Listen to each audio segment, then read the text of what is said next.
بسم اللہ الرحمن الرحیم۔ شروع اللہ کے بابرکت نام سے جو بڑا مہربان اور نہایت رحم کرنے والا ہے۔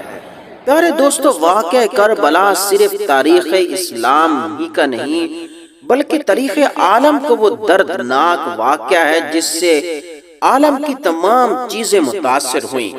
آسمان متاثر ہوا، زمین متاثر ہوئی اور شمس و قمر متاثر ہوئے۔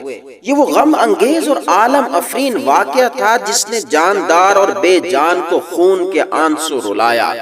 61 ہجری 10 محرم کے دن کربلا کے میدان میں جب حضرت امام حسین رضی اللہ تعالیٰ عنہ کا سر مبارک تن سے جدا کر دیا گیا اور جب آپ کو شہید کر دیا گیا تو یزید بدبخت کی فوج نے رسول اللہ صلی اللہ علیہ وسلم کی صاحبزادیوں کو قید کر دیا اور امام حسین رضی اللہ تعالیٰ عنہ اور ان کے ساتھیوں کو کفن کے بغیر زمین کربلا میں چھوڑ کر کوفہ اور شام کی طرف دفع ہو گئے تو رسول اللہ صلی اللہ علیہ وسلم کا نواسہ زمین کربلا میں بے گور و کفن پڑا تھا کہ اتنے میں پورے آسمان میں اندھیرا چھا گیا اور لوگ سوچنے لگے کہ شاید رات ہو چکی ہے۔ آسمان میں تارے آپس میں ٹکرانے لگے اور کہا جاتا ہے کہ اس وقت آسمان سے خون کی بارش ہوئی تھی، یعنی حضرت امام حسین رضی اللہ تعالیٰ عنہ کے غم میں آسمان بھی خون کے آنسو رو رہا تھا۔ 61 ہجری 10 محرم کی شام کو ایک سفید کبوتر کربلا کے میدان کے اوپر سے گزر رہا تھا۔ اس نے دیکھا کہ کربلا کی تپتی ہوئی زمین پر نواسہ رسول صلی اللہ علیہ وسلم کا جسم مبارک میدان کربلا میں تنہا پڑا ہے۔ وہ کبوتر چیختا ہوا آسمان سے نیچے زمین پر اتر آیا اور دوسرے پرندوں سے کہنے لگا کہ افسوس کہ قیامت آ گئی ہے کہ نواسہ رسول صلی اللہ علیہ وسلم یعنی امام حسین رضی اللہ تعالیٰ عنہ کو شہید کر دیا گیا ہے اور رسول اللہ صلی اللہ علیہ وسلم کے خاندان کا مقدس خون زمین کربلا میں بکھرا پڑا ہے۔ تمام کبوتر مقتل گاہ میں آئے اور وہاں امام حسین رضی اللہ تعالیٰ عنہ کے غم میں رونے لگے اور اس سفید کبوتر نے اپنے آپ کو حضرت امام حسین رضی اللہ تعالیٰ عنہ کے مبارک خون سے اپنے آپ کو تر کر لیا اور پھر واپس اڑ گیا اور یہ کبوتر اڑتا ہوا مدینہ شریف جا پہنچا اور طواف کے جیسے انداز میں حضور نبی کریم صلی اللہ علیہ وسلم کے روضہ مبارک کے ارد گرد چکر کاٹنے لگا۔ اس کبوتر کے پروں سے خون کے قطرے ٹپک رہے تھے۔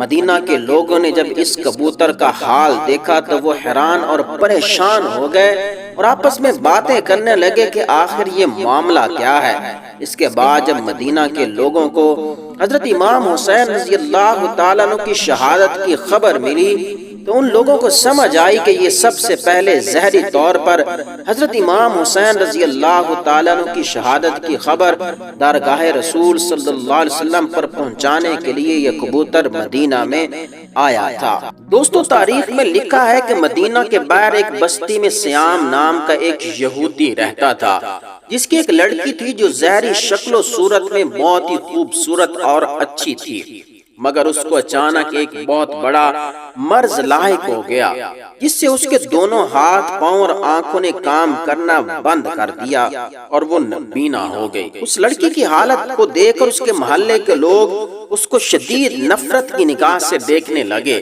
کہ یہ بیماری اس لڑکی سے ہمیں بھی نہ لگ جائے۔ جب اس یہودی نے دیکھا کہ سب لوگ اس کی بیٹی کو نفرت کی نگاہ سے دیکھتے ہیں تو وہ یہودی تنگ آ کر اپنی اس بیٹی کو لے کر اپنے گاؤں سے نکل گیا اور دور جا کر ایک باغ میں ڈیرا لگا لیا اور وہ یہودی دن بھر شہر میں کام کرتا اور شام کو اپنی بیٹی کے پاس چلا جاتا۔ ایک دن اتفاق سے ایسا ہوا کہ وہ یہودی اپنے کام میں اتنا زیادہ مصروف ہوا کہ وہ شام کو اس باغ میں اپنی بیٹی کے پاس نہ آ سکا۔ جب اس نابینا لڑکی کا باپ شام میں اس کے پاس نہ پہنچا تو لڑکی گرتے پڑتے ایک درخت کے نیچے جا پہنچی اور رونے لگی۔ اس لڑکی نے اس درخت کے نیچے پوری رات گزار دی۔ جب صبح ہوئی تو اس لڑکی نے محسوس کیا کہ اس کے قریب ہی ایک دوسرے درخت کے اوپر پرندے کی چیخ بھری آواز آ رہی ہے۔ اس آواز میں اتنا درد تھا کہ وہ لڑکی اپنے آپ کو روک نہ پائی اور چلتے چلتے اس دوسرے درخت کے پاس جا پہنچی۔ حالانکہ وہ لڑکی دیکھ نہیں سکتی تھی، لیکن پھر بھی سر اوپر کر کے اس پرندے کی طرف دیکھنے کی کوشش کر رہی تھی کہ اتنے میں اس کبوتر کے پاس سے خون کا ایک قطرہ اس لڑکی کی دائیں آنکھ میں جا گرا۔ اس خون کے قطرے کا گرنا تھا کہ امام حسین رضی اللہ تعالیٰ عنہ کے مبارک خون کی برکت سے اس لڑکی کی آنکھ صحت یاب ہو گئی اور اس میں روشنی آ گئی۔ وہ لڑکی اس آنکھ سے دیکھنے لگی، پھر خون کا ایک اور قطرہ اس کی بائیں آنکھ میں جا گرا اور خون کی اس برکت کی وجہ سے اس کی دوسری آنکھ بھی روشن ہو گئی۔ یہ دیکھ کر وہ لڑکی بہت حیران ہوئی اور اس درخت کے اوپر دیکھنے لگی۔ اس نے دیکھا کہ خون سے لبریز ایک سفید کبوتر بیٹھا ہوا ہے اور وہ لڑکی اس کو دیکھ رہی تھی کہ اتنے میں خون کے کچھ اور قطرے اس کے جسم پر گر گئے اور امام حسین رضی اللہ تعالیٰ عنہ کے خون کی برکت کی وجہ سے اس لڑکی کی تمام بیماریاں ختم ہو گئیں۔ اب وہ لڑکی اس طرح سے ہو گئی جیسے اس کو کبھی کوئی مرض تھا ہی نہیں۔ اس کے بعد وہ لڑکی خوشی خوشی اٹھی اور اپنے باپ کی تلاش میں نکل پڑی۔ اور وہ لڑکی باغ سے باہر نکل ہی رہی تھی کہ اتنے میں اس کا باپ سامنے سے آتا ہوا دکھائی دیا اور اس کے لڑکی کے پاس آیا، مگر وہ اپنی اس بیٹی کو پہچان نہ سکا۔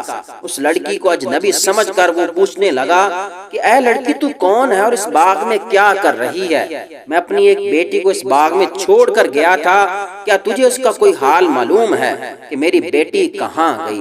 کیونکہ اس باغ میں جس جگہ پر میں نے اس کو چھوڑا تھا اب وہ وہاں پر موجود نہیں ہے۔ لڑکی یہ سن کر خوشی سے رونے لگی اور کہنے لگی کہ ابا جان کیا آپ نے مجھے پہچانا نہیں؟ میں وہی آپ کی بیمار بیٹی ہوں جس کو آپ اس باغ میں چھوڑ کر گئے تھے۔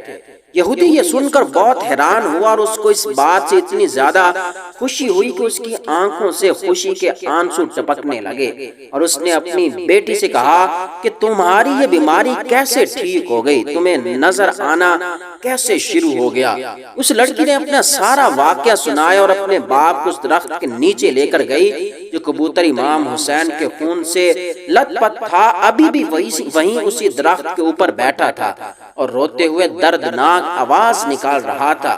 یہودی نے اس کبوتر کی جانب مخاطب ہو کر کہا کہ اے مبارک پرندے، تیری اس دردناک آواز کے پیچھے کیا وجہ ہے اور تیرے پروں سے ٹپکنے والا مبارک خون کس کا ہے جس میں اللہ نے اتنی برکت رکھی ہے؟ اور آخر کار اس یہودی نے اس پرندے کے بارے میں معلومات اکٹھی کی اور اس کو پتا چلا کہ جو کبوتر کے اوپر خون لگا تھا یہ امام حسین کا خون تھا اور اسی خون کے ذریعے سے میری بیٹی کو شفا ملی۔ وہ کہنے لگی کہ اگر حضرت امام حسین رضی اللہ تعالیٰ عنہ کے نانا حق پر نہ ہوتے، اگر نواسے رسول حق پر نہ ہوتے تو آپ کے خون کے قطروں میں ایسی خیر و برکت کا ظہور پیدا نہ ہوتا اور میری یہ اپاہج لڑکی کو شفا نہ ملتی۔ اس کے بعد وہ یہودی اپنی اس بیٹی کے ساتھ کلمہ پڑھ کر مسلمان ہو گیا۔ پھر جب بھی کوئی اسلام قبول کرنے کی وجہ اس سے پوچھتا تو اس واقعے کو پوری تفصیل کے ساتھ بیان کرتا۔ سبحان اللہ، سلام ہو رسول اللہ صلی اللہ علیہ وسلم کے خاندان پر اور اس نحق خون پر جو اسلام کی بقا کے لیے زمین کربلا پر بہہ گیا۔ آخر میں اللہ رب العزت سے دعا ہے کہ اللہ تبارک و تعالی ہمیں نیک اعمال کرنے کی توفیق نصیب فرمائے اور اہل بیت اور خاص طور پر امام حسین رضی اللہ تعالیٰ عنہ کے نقش قدم پر چلنے کی ہم سب کو توفیق نصیب فرمائے۔ آمین ثم آمین والسلام۔